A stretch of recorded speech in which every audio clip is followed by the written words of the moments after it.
Morning, everyone. I know you're hungover and all that, so the attendance is thin. And this is like every hacker conference, every second day of every hacking conference. So it's all normal for me. But I'm going to start this discussion on a very somber note, on a solemn note.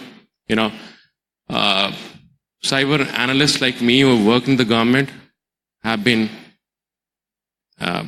creating this scenario in our minds for a decade. As to how the South Asian flashpoint would manifest in the information battle space. We saw that. What you saw in the last week happening across between India and Pakistan was actually a war. We are still at war. And this low intensity, below threshold conflict under the tactical nuclear weapons umbrella is the new norm of war now. So we are at war right now. But there's an interesting angle to this conflict now, this skirmish. And I'm going to talk about it. It's slightly controversial, but it's eye-opening as well, and it's relevant to the discussion. Before I introduce the esteemed panelists, since this is about information operations and information warfare, and I don't shy away from naming names, Pakistan actually had an upper hand when it came to information operations or information warfare. We call it perception management. And Pakistan actually had some structural advantages when it came to perception management. We luckily are a democracy, and democracy has chaos. So our perception management was being handled by Ministry of External Affairs, and theirs was handled by a army outlet called the ISPR, Inter-Services Public Relations, which I deem as an agency as lethal as the Inter-Services Intelligence. And the way they handle perception management in this conflict, it was pretty mind-blowing. It's also it's alarming because ISPR is actually fifth dimension warfare. And they are doing it largely to control their own population, by the way, at this point. They already created the narrative that we have won the war. But now imagine if they weaponize this narrative and unleash it upon us. That's pure, high-grade, full-spectrum, no-hold-barred information warfare. And we sort of are, ready for that? I don't know about that. So I've already conveyed my concerns to the national security establishment. So this is very relevant to the discussion, what is happening right now. There's an information war going on. Now, a little bit about the premise of the discussion, because the notice was too short. We structured this presentation just 1 month ago. I'm so glad. Pardon me? Less than 1 month. And what happened was that I was tracking. I actually discovered the first foreign disinformation operation targeting India. It was an Iranian operation, and Iran is actually technically our ally. But it's very interesting. It's very interesting what the Iranians were doing. You can check the whole analysis at my blog, but I'm going to come to the point. I was able to attribute the disinformation operation to a specific arm of the Iranian state and some officials of the Iranian ministry, actually. So this was pretty phenomenal. And the outcome of this is it could have multiple outcomes in our national security environment. Now, that brought me into a group called the MISInfosec Group, which is part of the Credibility Coalition. It's a global body which fights disinformation.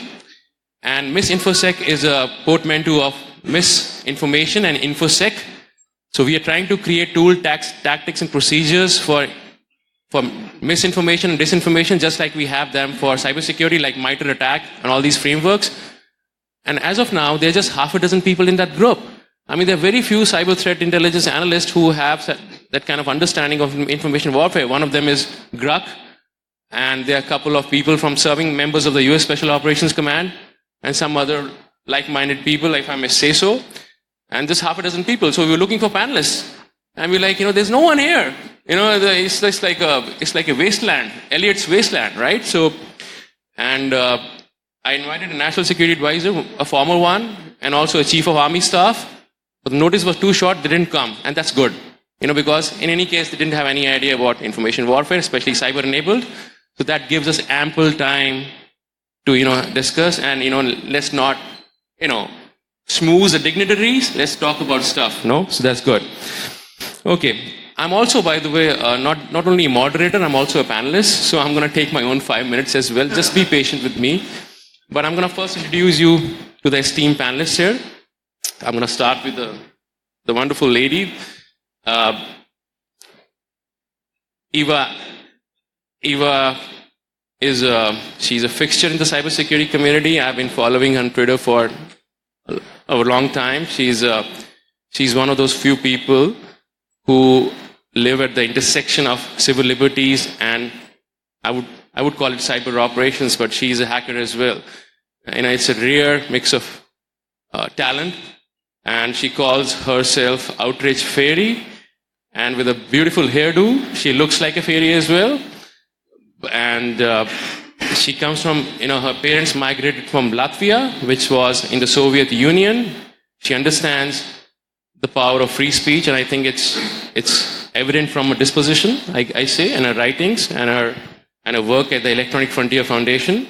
I'm one of those people who still reads John Perry Barlow's Governments of the World Unite. If you haven't read that essay, you should read that. So it's an amazing institution. I'm going to start with another hero here. Hari Prasad Mamoru. In 2010, he hacked an EVM right here in nullcon. And he got into trouble. This is how whistleblowers are unfortunately treated sometimes by the government. And I think he was under custody for some time, which is okay. That's how all the rebels, even Gandhi was under custody for some time, which is okay. So, and he probably had to flee to India, if I'm able to join the dots correctly. It's been a long time. But he's a hacker and a whistleblower. And he got the Electronic Frontier Foundation's 2010 Pioneer Award, which is like Oscars for our, fraternity. So I want to thank my mom. I want to thank the academy, that kind of thing, All right. Anand, I call him an information militant. And trust me, I say it with all the,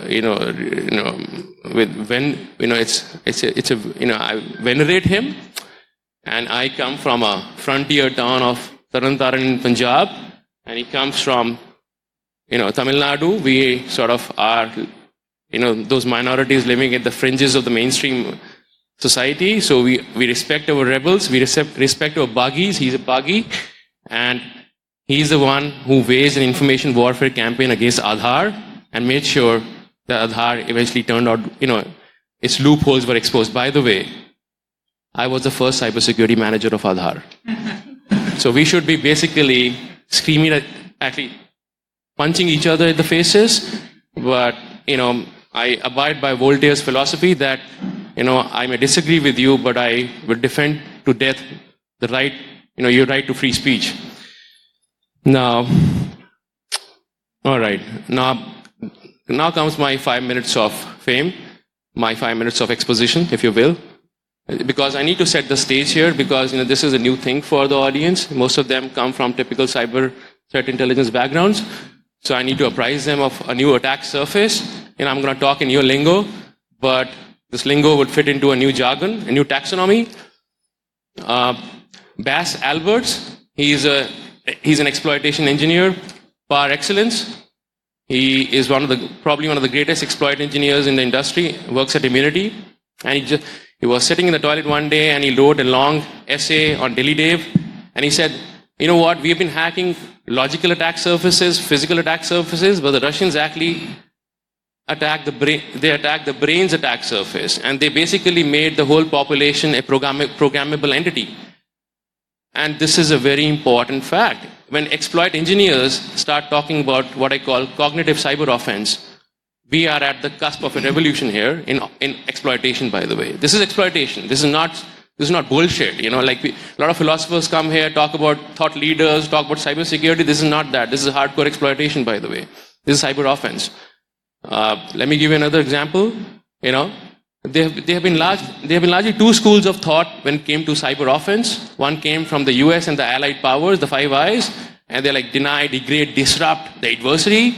That's how hacking worked. And that's our dominant narrative because they were doing pretty well till this time. But throughout the ages till 19th century, hacking, if you also count non-technical hacking as hacking, was always about depressing, deceiving, and manipulating the adversary, the brains. Russia always thought about it that way. In fact, I think the only innovation which has happened in cyber offense for the last 30 years is actually the merging of two attack surfaces, of cyber attack surfaces and the brains attack surfaces. So I think the real innovation came from Russia. They were actually able to move an older domain of warfare to cyberspace. So this is the second school of hacking which is not dominant. So we are seeing a huge revolution here. It's a huge power tussle. And I think a new kind of exploitation is emerging. All right. I'm just going to talk about a few more things. Now, another exploitation engineer, I'm going to talk about him, Matthew Tate, used to work at GCHQ. He was one of the, again, a very fine, I think he was a Windows exploitation engineer. You know what he does now? He teaches at law school. Why? We need hackers at law school because hackers are the arbiters of power now. And secondly, he's also the first person to actually bust DNC hack. He was like, okay, DNC hack, Democratic National Convention hack is actually information operation. He was the first one to do that before even the US government did that, at least in the public. And why are hackers exploitation engineers, by the way, talking about information operations? Because that is the next domain of warfare, cognitive cyber offense. Trust me. Now I'm going to talk about a little more technicalities. I'm going to define how to exploit these attack surfaces. What you see there are attack surfaces of the brain mapped in a taxonomy. And you can almost see, don't have to read the image, just imagine it. There's SQL injection, there's a stack overflow, there's a heap overflow, and all that kind of stuff. You know what? I'm not joking. You can actually create a programmable exploit which would trigger a certain response in the brain. We are at that stage of exploitation right now. So I'm just going to talk about a few examples how it happens. So, I'm sorry. Am I? No. Am I going? My extempo going too long? All right. So, it's just important that I set the context because it's very new to everyone and new to me as well. There's half a dozen people in this group.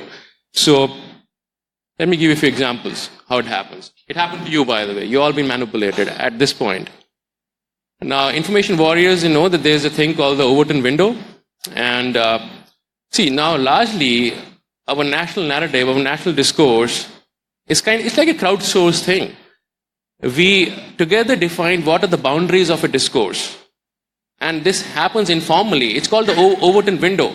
It's like a boundary which we create around our narrative, our discussions, and we say, okay, beyond this window, everything is, you should not talk about this, this is offensive.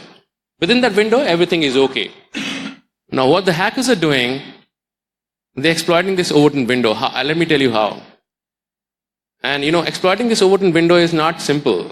What you do is you want to include an extreme narrative into the mainstream discussion. How do you do that? You don't start with simple escalation. You start with we call it door in the face. You start with an extreme position right away. And what happens when you amplify it on social media? The extreme narrative becomes mainstream. Now what has happened?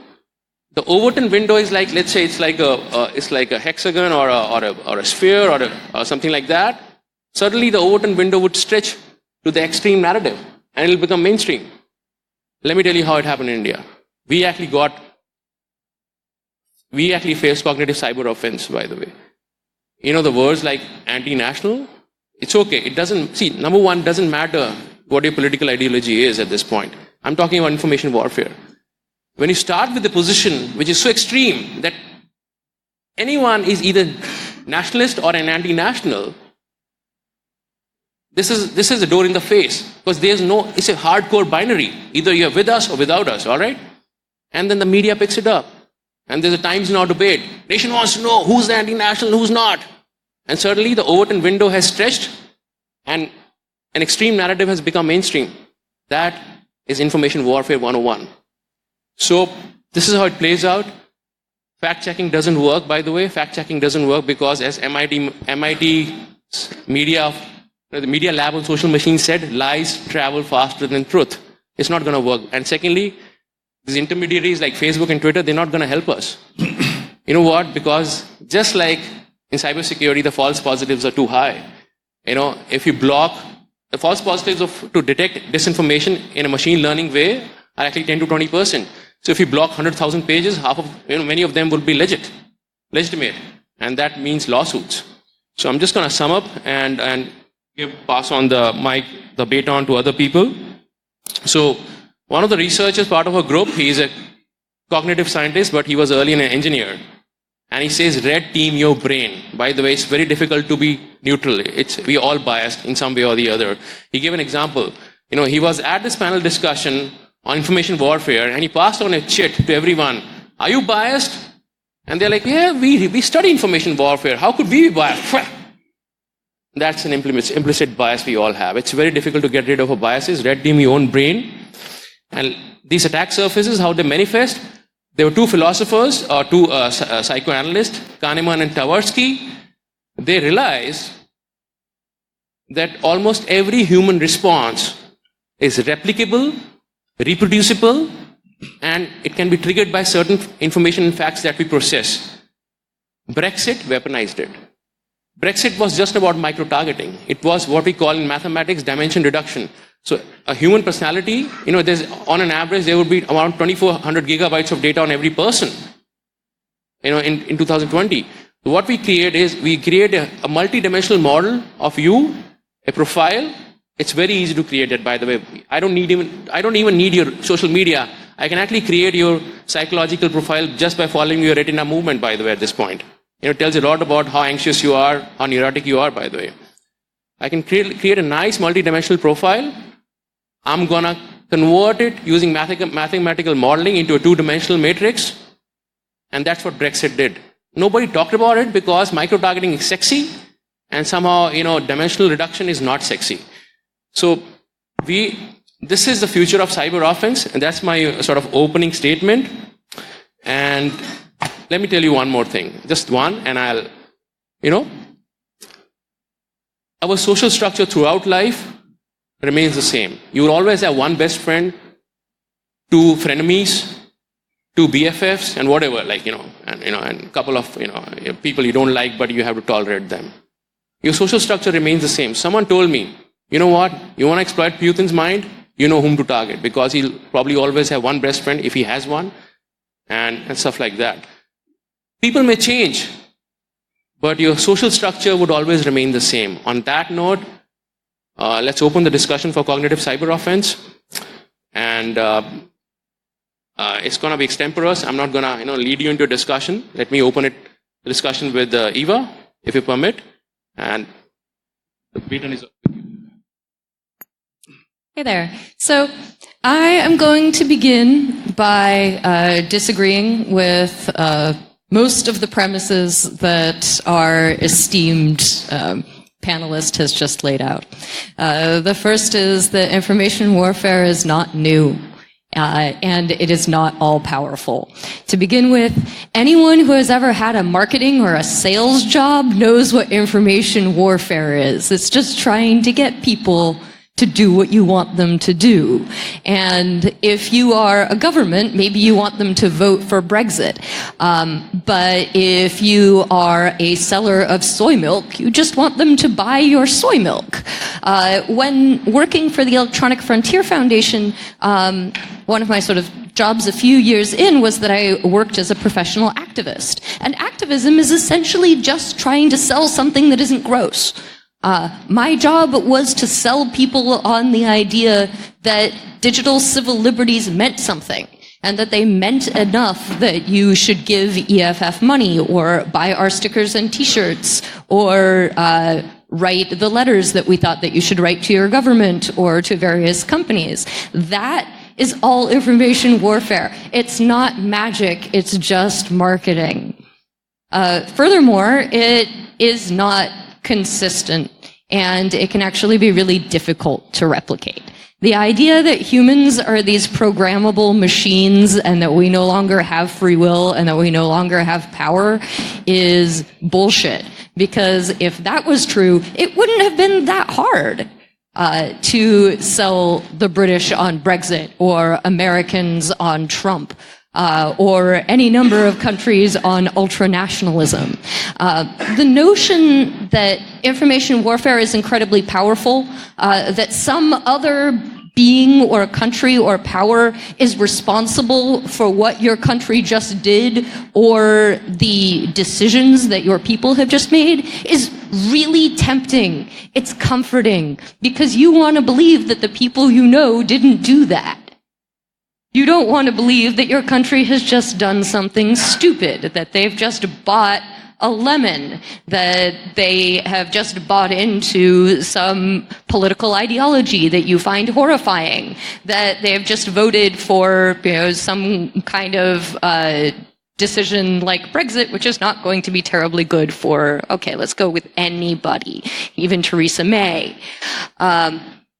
So it's really easy to shift the blame onto other people. One of the things to really remember about information warfare, and again, I'm going to go back to an earlier point, I am from the Soviet Union. I grew up in the USSR and I moved to the United States as a child. And one of the things that that my parents did all through my childhood, for reasons that I absolutely did not understand at the time, was they continued to subscribe to the government, the Soviet government paper, all through the 80s, Pravda. And it was full of lies. There was absolutely no question. This was an instrument of the government that towed the party line, that told you what the Communist Party wanted you to believe about what was at the time a crumbling Soviet Union. It was chock full of lies. And I asked my father many years later when it finally occurred to me to go, why were you still subscribing to Pravda? And he said, because when I was growing up, I thought I was really smart. And I thought that I could see through all the lies that the government told us, and that I understood the truth. And so what I wanted to do was to make sure that I had a countless, sort of an endless reminder that I can't see the truth, and that I'm not as smart as I think I am. That guy was actually pretty bright. And to this day, I still go out of my way to read and analyze government propaganda for this very reason, because only reading things that you agree with is kind of a waste of time. I don't need to spend all of my time patting myself on the back, telling myself how great I am. I have Twitter for that. So one other point that I wanted to make was that information warfare can be very powerful, but mostly as a tipping point. When you are already dealing with a sort of weak or sick or unprepared target or society, then information warfare campaigns can be very effective in tipping things over. So if you have a close election or a close vote or something along those lines, then information warfare can really make a big difference. The Soviet Union engaged in information warfare against the United States for the entirety of the Cold War. And for the most part, the things that it did, including going to Hollywood and trying to undermine democratic values through movies and influencing artists and starting magazines and influencing politics, none of that worked. There are so many different reports that came out after the fall of the USSR, chronicling these efforts and the increasing frustration that the cadres had that it wasn't working. And part of that was that democracy was actually pretty strong. And when democracy is strong, then it's very hard for information warfare to be effective. But when democracy is weak, when corruption is high, when it is very easy for a lie to get all the way around the world before the truth can get its pants on, to quote Mark Twain, that's really when it can be effective, and that's when we need to take it very seriously. We don't need to believe that it's neuro-linguistic programming voodoo that's going to change the way that we think from a great distance by just tracking the movements of our eyes. I think that's hyperbolic. But I think we do still need to be aware of exactly how these work. One of the sources that I would really strongly recommend people read if they're interested in sort of how information warfare has worked on Twitter is Zeynep Tufekci, who is a professor at, I think, the University of North Carolina. And she's really fabulous, and she wrote a book called Twitter and Tear Gas about sort of the days of Twitter and sort of the Arab Spring around 2012 and kind of how all of that fell apart. So that would be some very useful further reading. There's a part of me that really can't like give up the mic without giving everybody homework, for which I apologize in advance.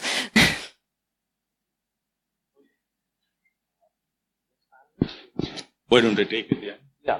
I just want to listen to everyone. And then in fact, let me just butt in for a minute, because I don't want to waste time too much. But I come from the other side of the fence. My job is to, of course, I come from the machinery of war, so I see it differently. I love that there are disagreements, but I also have disagreements with her disagreements, and I'm going to be very specific about that, to the point. So there's a guy called Wing Commander Keith there. He's actually a cognitive psychologist who's a warrior as well in the British military, and he's now doing a program called the Future of War. And he actually says, in fact, what she counters, that human brains are actually programmable entities with input-output into interfaces. We have been reduced to that, unfortunately. So I had this great discussion, an argument with Gruck, and he says, this is an older playbook in a new battleground, but the other data scientists or cognitive scientists are believing that data-driven behavior modeling, because now we can go wide then deep, it creates a new domain. Because if you see, if you read T.S. Kern, The Structure of Scientific Revolutions, there's always precursor to a technology, but then there's always a breaking point when it becomes a new technology in itself. I'm going to give you just one example how it actually plays out. Now, and I lost my train of thought, but especially about, there's a specific point. Yeah, now, Zeynep Tufekci, I've read a book. I don't think I loved her book, but I don't think she understands the nature of war or waging it from a psychological perspective. It's a beautiful, heart-rending book. I also read Shoshana Zuboff's book, so I'm a closeted left liberal. But, when it comes to waging war, it works a little differently. And I wanted to give you a few examples, but I just sort of, missed the point. But let me see if I can just counter her comment with something.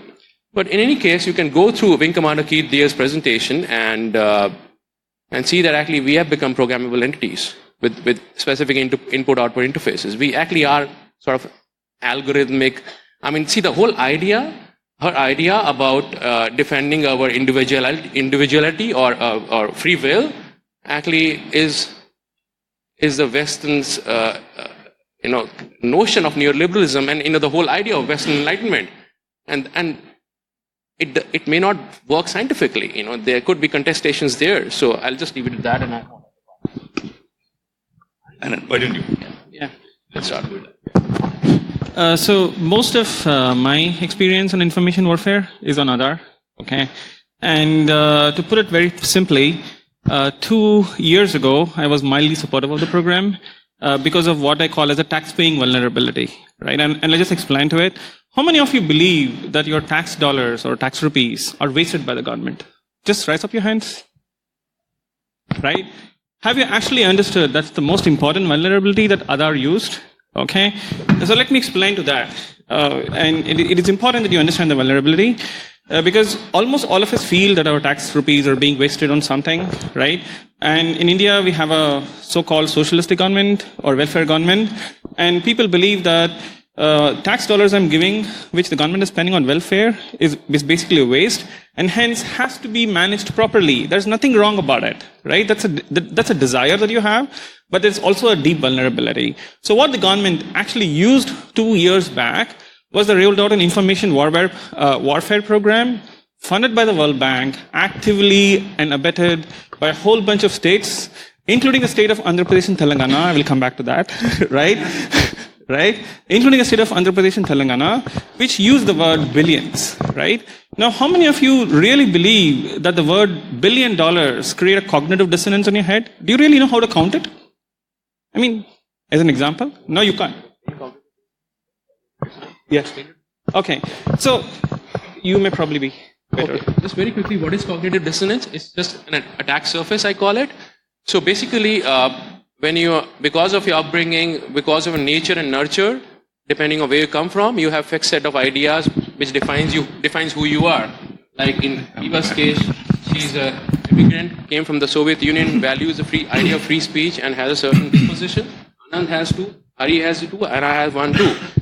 So what disinformation does is, they specifically by profiling you, they give you certain new set of information which challenges your existing set of beliefs. And you know what happens? Something very predictable. Because that's my contestation here with Eva, that I believe that everything is predictable in this phase of outcome of events. When you're countered with new information which is conflicting with your worldview or disposition on which your whole life is based on, let's say your caste, your social standing or everything, it triggers an emotional response in you. It doesn't trigger a logical response in you. It triggers an emotional response in you. Like, this is bullshit, man. Or this is great. Yeah, this is great. And that's where all the WhatsApp uncles and all the echo chambers come from. So, no, over to you, Anand. Okay. Yeah. So what happens in the case of the $1 billion is that you were told a very specific information about the Aadhaar program, which is it saved $12 billion. Okay. I mean, it was such an important, what they call as extension of the Overton window, because you basically said, you know what, you haven't hidden vulnerability, my tax has to work, this damn program, yeah, sure, it collects biometrics, fair enough, it's safe, unsafe, whatever. But when you're told a specific number called $12 billion a year, which is 75,000 crores, 100,000 crores, the mind boggles and you create an emotional response. You say, fair, whatever, maybe the government is right, and you move on. Now, here's the most important thing I figured out 2 years back when I looked at it. Because of my past history of being a balance sheet hacker before actually hacker on the programming, when I actually looked at those numbers the government put out, and mind you, this is on LPG, the gas savings, it was written by none other than the Chief Economic Advisor of India.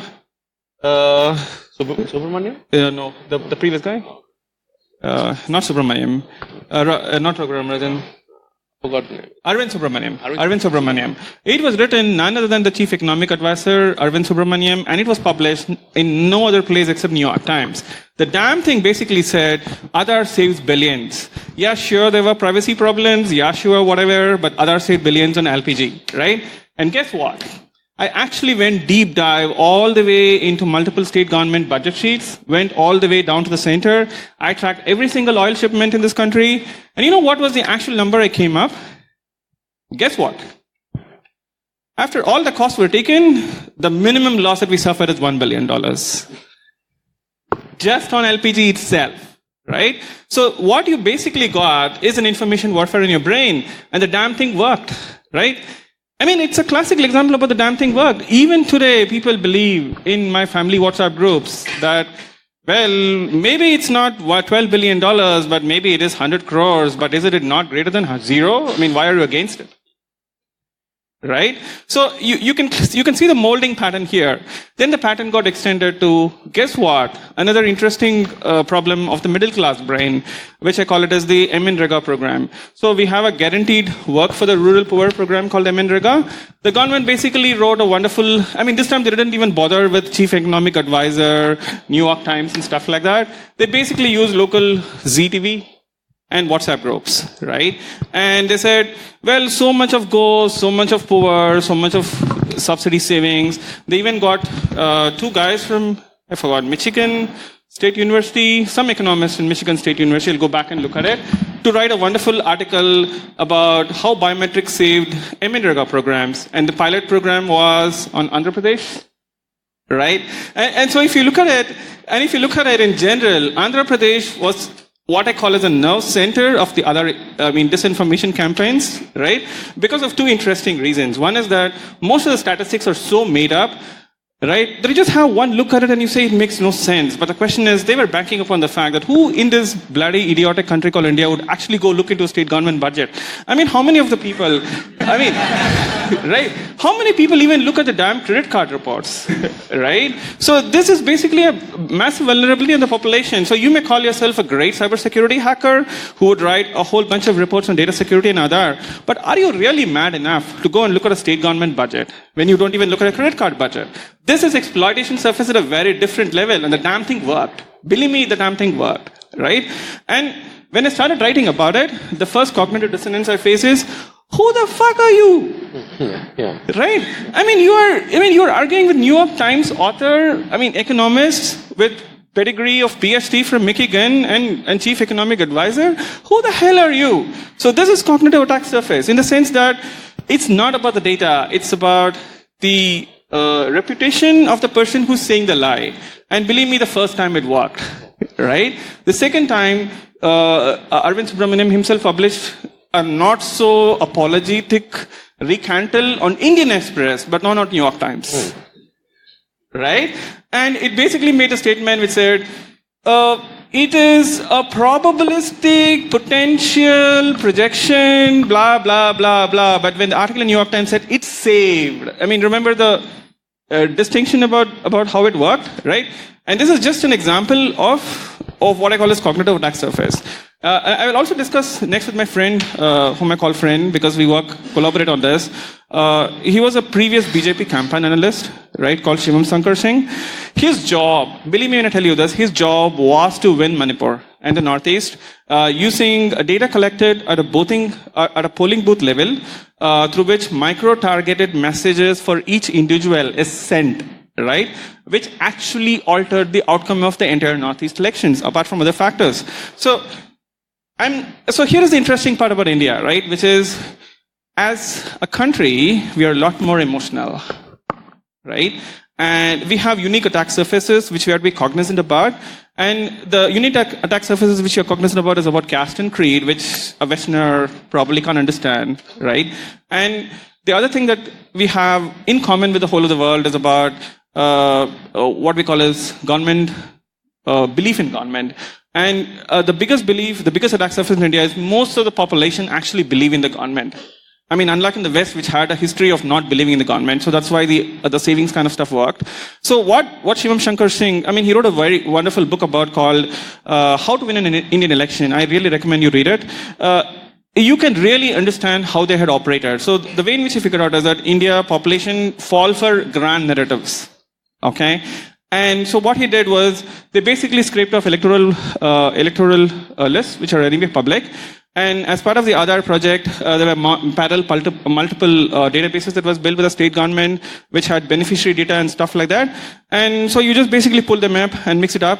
And as usual, if you understand the recent controversy about the Election Commission, they made Aadhaar and voter ID linking in a surreptitious manner. So they had accurate profiles about this voter in this particular polling booth is this caste, and he got these government beneficiaries. And maybe he votes for the BJP, maybe he votes for the Congress, maybe he is swingy. So what should be the precise WhatsApp message I should send him so that he votes over or votes against, right? This is micro-targeting beyond what even Cambridge Analytica cannot imagine. And it worked, okay? And I know how it worked. And here's the interesting thing. I'm almost done, right? Yeah. I know how it worked. I've actually seen the dashboards. Right? I've actually seen the campaign dashboards run by the political parties, and it is mind-blowing. At some day it'll probably come out, right? And the recent controversy on AP and Telangana was also done by my friend again, Srinivas Kodali, who actually figured out that TDP had a wonderful application called Me Seva, right? No. Seva Me, is it? Seva Mitra. Seva Mitra, right? Which collected polling booth data and pulled out data from the SRDH and actually created what we call as the Panapramukh model. Panapramukh model is basically what Congress started at 1950s, right? So it basically says there is a voter list, every polling booth, and you print it on the pages. Every page is called as a Panna. right? And you basically mark down on every guy saying, what is his predictions? I mean, is it like this? You basically mark him saying, he will definitely vote for this party, he'll definitely vote for this party. So political party basically assigns a panna pramak which says that you just do it on a page-by-page basis. And that is just now digitalized. I mean, what we did in the paper in those days is now digitalized. And it works. And just like Eva said, remember, it's not about influencing a large population. It's about just swinging a population that is sufficient enough, which will get you the results. So if you look at Shivam's book, it talks about how he actually did it in the entire Northeast. So these are practitioners. I don't care much about theory. Maybe we're operating on a theoretical space or not. Like, it's probably evolving. But what always comes is the results. And then the practice, and then the theory. It's never the forward. Yeah? Thanks.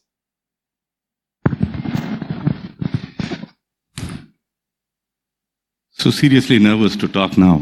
Huh? Okay.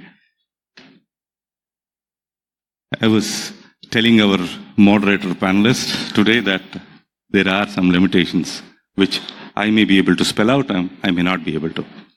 But yes, I want to talk a lot. Whatever is possible, let me try to express it out. First of all, being a red team is easy, not a blue team, you know. So sitting on the other side, I don't know how many are there here in the blue team.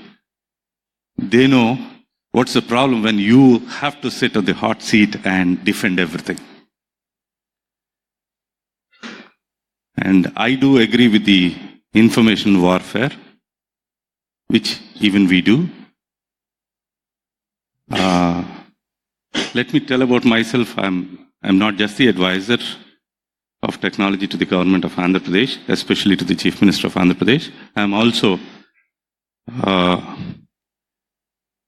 an advisor to the party. So maybe you may want to know certain information. See, generally what happens is, whenever something comes out, we build our own stories.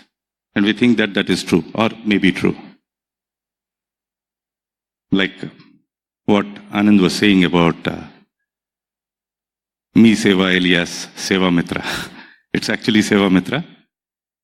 The information collected by Telugu Desam Party is not from SRDH. In fact, it's much more powerful than SRDH. SRDH has nothing. The information covered by them is nothing. You know?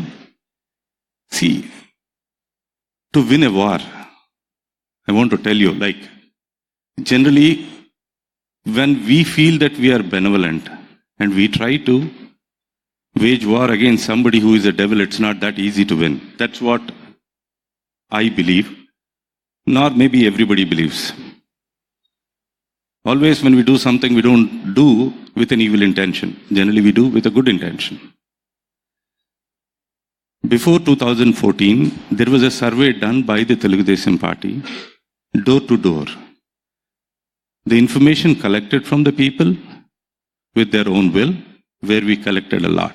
Yes, along with that, the voter list is always mapped on a periodic interval because it changes a lot. So as I said, the information is not from SRDH. In fact, if SRDH wants, we have a better database. A better database with more economic profile, because that time when we were doing with the economic profile, like trying to understand. When a government fellow, I mean to say like somebody goes for a survey from the government side, generally the information even from the citizen doesn't come right.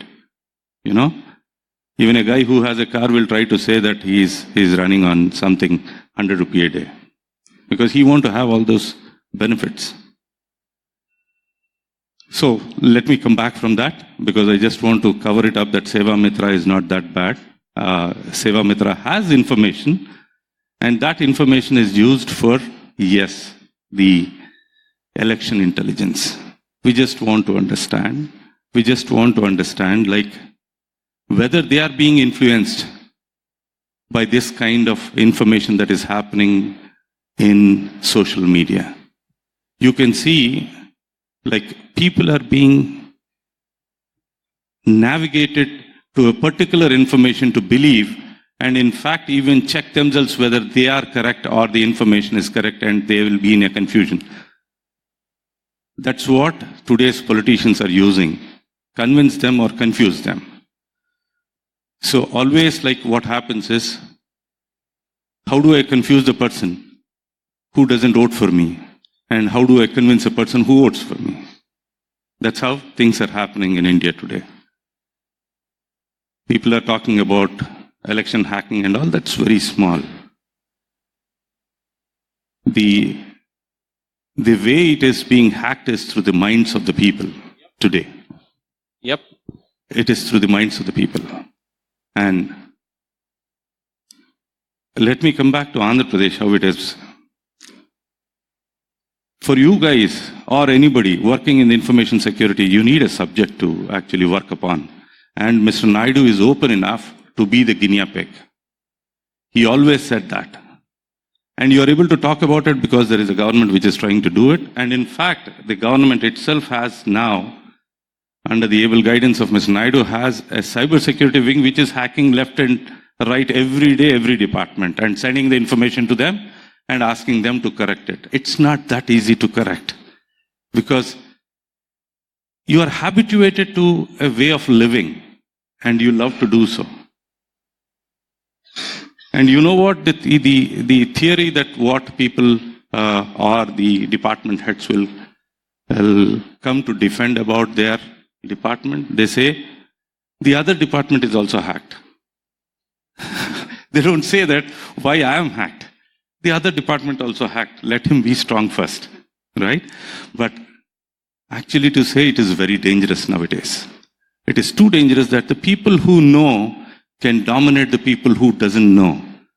And most of the people doesn't understand the security part of it. The rural population doesn't understand the security part of it. And the people who know it are able to do it. And if it comes to elections, see, I was always watching for an open hardware for the voting machines what we are using. The reason being, like, the more you try to put it to the people, they'll come up with a lot of vulnerabilities. Not one person or a group can able to find out everything. It has to be open. But somehow, whatever be the reason, the Election Commission of India is even now stubborn. They did to some extent, but again, in a closed manner. They introduced the VVPATs, but again says that I'll count only 1%. I don't know what is that 1%. And which has no validation. In fact, I mean to say, even the voter verifiable paper audit trail, which we actually fought for, was not this one. We actually fought for something where there is a validation that a voter can say this is correct what I voted or this is not correct. There is nothing like that in that. It is just another display where you have to see and you have to allow it to drop it into the box.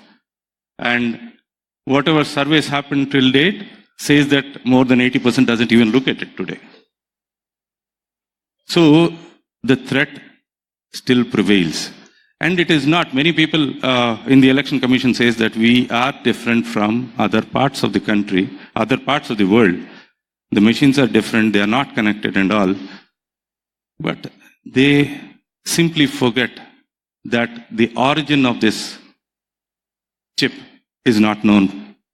Or, I mean to say, like, we have to believe that the companies which are supplying these chips are secure, safe, and do what only we want, which we can't check again.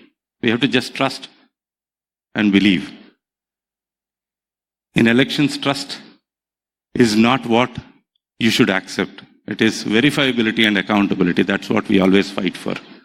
And that's what even our leader, Mr. Naidu, actually fights for it. In fact, he says, like, if you can't find a solution, let's go back to paper ballot. It is not that, like, he is trying to actually divert the attention of the people. No. It is just he wants to be the target.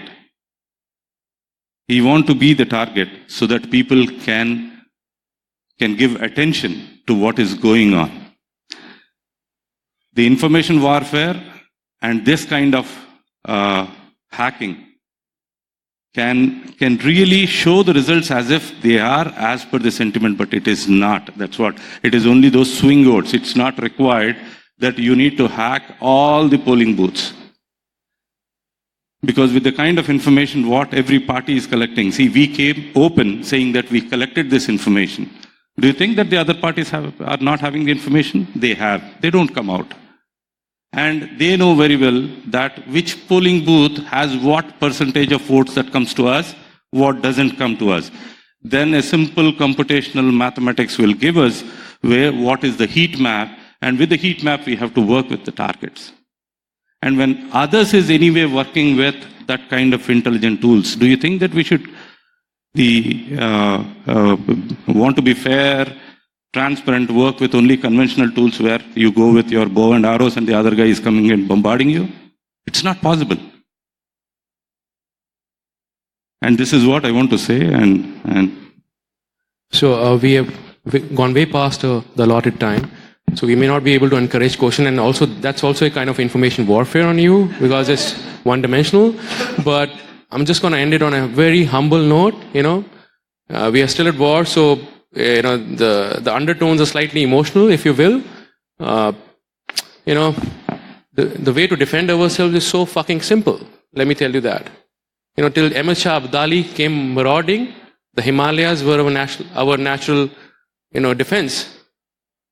Now, I'm going to quote the Deputy Director of the National Security Agency, Chris Inglis, a guy who's probably hacked the whole world, and he has some very nice advice on how to defend ourselves from information warfare, and that is simple. Diversity beats audacity. If you homogenize yourself as a society, if you want to become something which is one identity, one thing, one archetype, you are more prone to exploitation. The more diverse you are, more chaotic you are, and that is what India is. We are fucking quite robust. All right, on that note, all the best, and let's hope the elections go all safely, and a big applause for the audience and the panelists. Thank you.